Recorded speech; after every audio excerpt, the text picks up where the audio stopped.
Good day, ladies and gentlemen. Back to another video. You should have, before watching this video, taken some time to solve the 8 problems that you have on your paper. And what you're going to do is go through the video, check your work, check your answers, and then there is a reflection at the end. So let's go ahead and get started. All right, number 1 says to evaluate 5 cubed. The 5 is the base and the 3 is the exponent. The exponent tells us how many times we need to multiply the base number. So this is going to be 5 times 5 times 5, 5, 3 times. 5 times 5 is 25 times this last 5. Okay, if you're not sure what 25 times 5 is, you can solve that off to the side. So 5 times 5 is 25, of course, and 5 times 2 is 10, plus 2 is 12. All right, so this answer is 125. All right, here we go. Next problem. Here we go. Evaluate 3/4 cubed. So again, 3/4 is our base, and so what we're going to do is we're going to use that, and how many times are we going to multiply it? 3 times. So this would be times 3/4 times 3/4. So I've got 3 3/4. Okay, again, 3 times 3, this is 9, times this last 3 equals 27 as our numerator. And this 4 times 4 is 16, times another 4 is 64.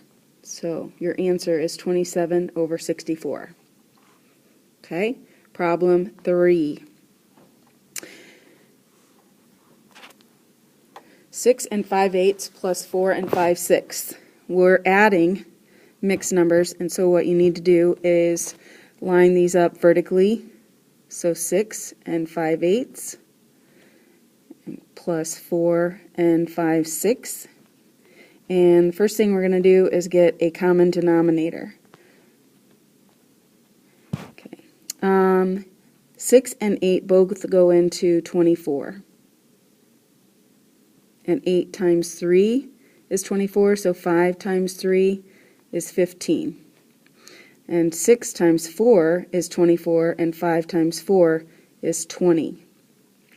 I'm only going to add my numerators, so I've got 35 over 24. Okay, and now I'll add my whole numbers. 6 plus 4 is 10. My fraction here is an improper fraction, so I need to figure out what this part is equal to, and I do that by dividing. 35 divided by 24. 24 will go into 35 one time,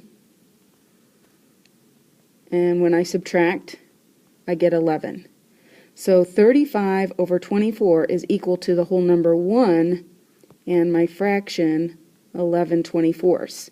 I need to add that to this 10 over here that I already have. So 1 and 11/24. My final answer here is going to be 11 and 11/24. And 11/24 is simplified because 11 is a prime number and will not go into 24. Okay, if you did not get that, copy it, pause the video, copy it down, please. Okay, next problem.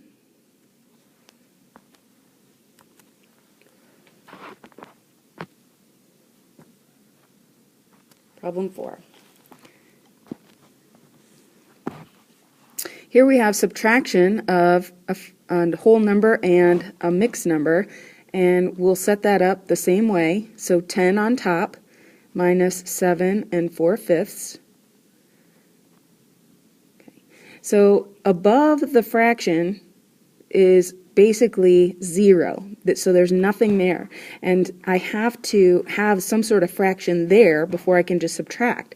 I can't just bring that 4/5 down. So what I'm going to do is I'm going to borrow from the 10, and I'm going to make it 9, And I'm going to take that whole number and I'm going to split it into a fraction that's equal to 1. And I use the denominator of 5 and I make a fraction 5 over 5. In class, when we worked on this, I used this example of my brother and pizza, and so I borrowed that pizza and it wasn't cut, so I needed to cut it into how many pieces, and we always use the denominator, and we're going to get that same number of pieces. Now we can subtract, so 5 minus 4 is 1, and we're going to keep that same denominator of 5, and then subtract your whole number, so 9 minus 7 is 2. Answer 2 1/5, because we have a 1. We're done. Next problem.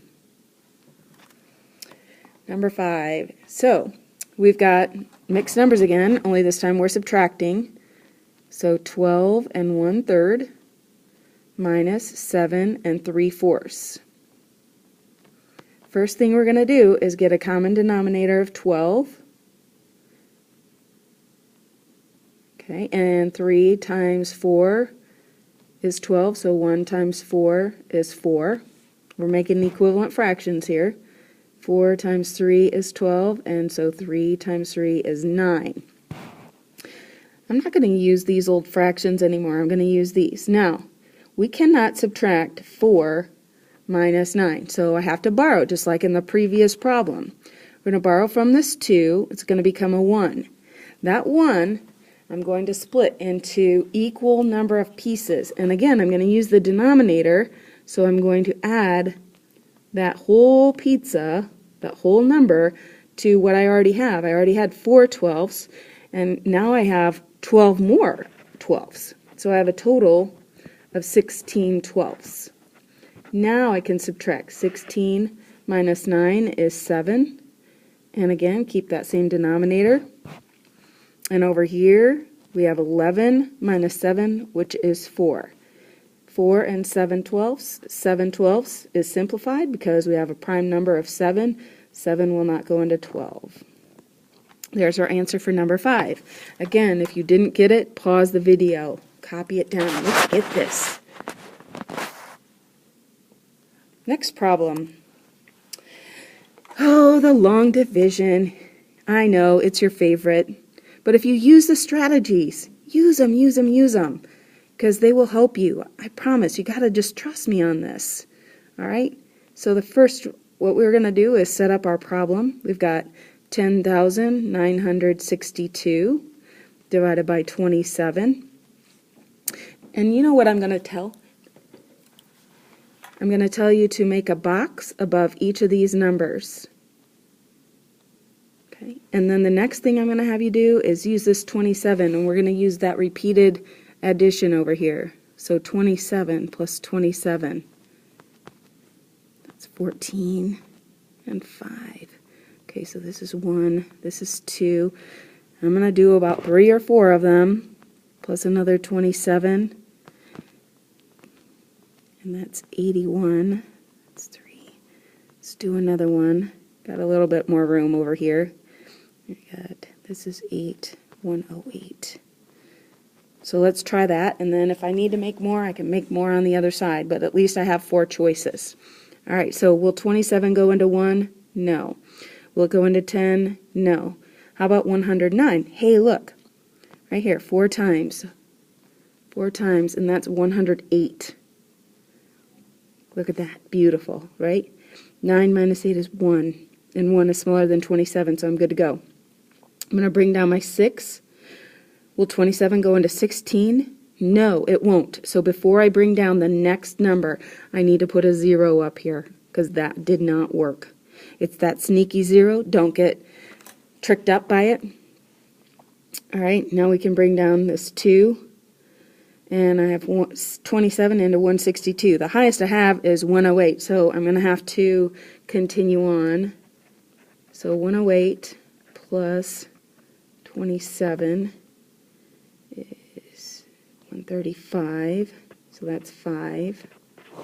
And that's, I don't know if I can get another 27. Let's try it. That's 12.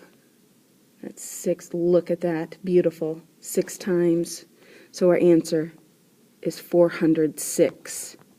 How'd you do? Are you getting better?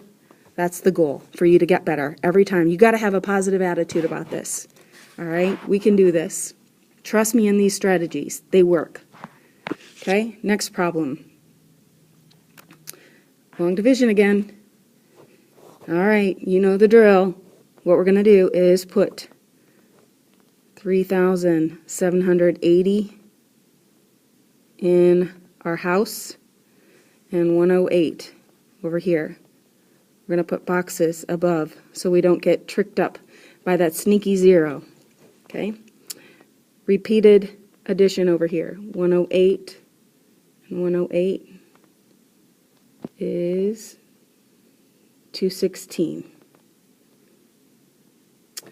Let's do another one. That's 14,324. Let's do one more. Okay, again, I usually do about 3 or 4, and then we can do more if we need to.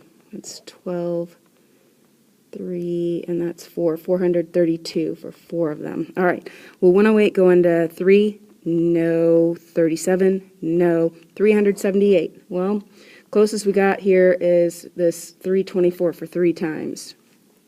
So 324.